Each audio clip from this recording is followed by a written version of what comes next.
Morning, Magpie. Magpies are talking to me. Anyway, short video. I'm not pleased with the Chinese ambassador to Australia. Australia, like most countries, want a full and open investigation in regards to how and where, why this pandemic started. And in this case, the Chinese have already admitted it started in Wuhan, China. And Australia made a statement later this week that they wanted to pursue this with other countries in regards to an open investigation. The Chinese ambassador yesterday in Australia said the following: don't ask, don't tell, basically. Don't ask us and we won't tell you. What he basically said, though, was a threat to Australians, not just Australia.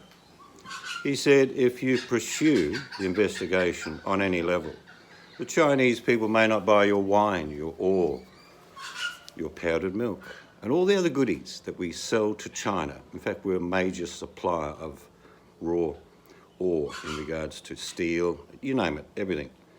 So the Chinese ambassador sort of vaguely said the Chinese people wouldn't take nicely to you wanting an investigation, which is bullshit, because what he's saying is the Chinese government won't take lightly to an investigation. So he threatened Australians in regards to basically a trade embargo. We won't buy your stuff, because the people of China still eat our beef. They still buy all our products, our wine. It's not the people of China, and I'm not blaming the people of China for what the ambassador said in Australia.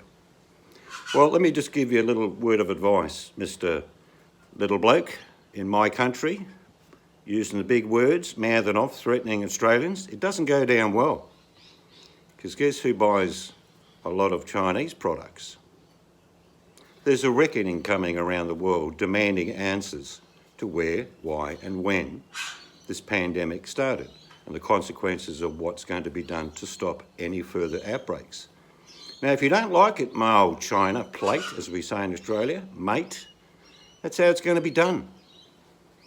You are going to get a reckoning like you wouldn't even imagine around the world. You threaten a small country like Australia trade-wise. You think that's going to go unnoticed? It's coercion. You either do as you say and don't ask questions. Well, on behalf of most normal Australians, I'm telling you to go and get stuffed. Keep all your stuff. We won't buy your T-shirts, your televisions, all the other stuff made in China. We'll go to India. We'll go to South Korea. We'll go to developing countries that want to trade with us without threatening us at all. So I'm just an average Aussie bloke, and I'm pretty sure most men and women in Australia are thinking the same thing. So you're going to threaten us? If a virus started in Australia, an open and worldwide investigation would be welcomed here to find out what happened, why it happened, and make sure that we don't let it happen again. But in China, you're saying, no, don't ask, don't tell. Well, the Chinese ambassador, I'm pretty sure you're going to get your ass kicked from the Australian government.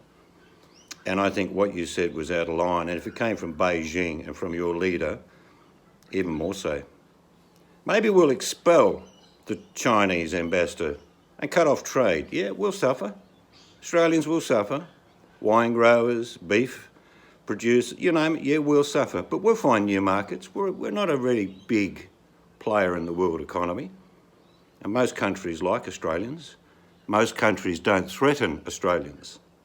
So on behalf, I believe, of the Australian men and women in this country, to the ambassador and the Chinese government, if you're going to threaten us, you can piss off. See ya.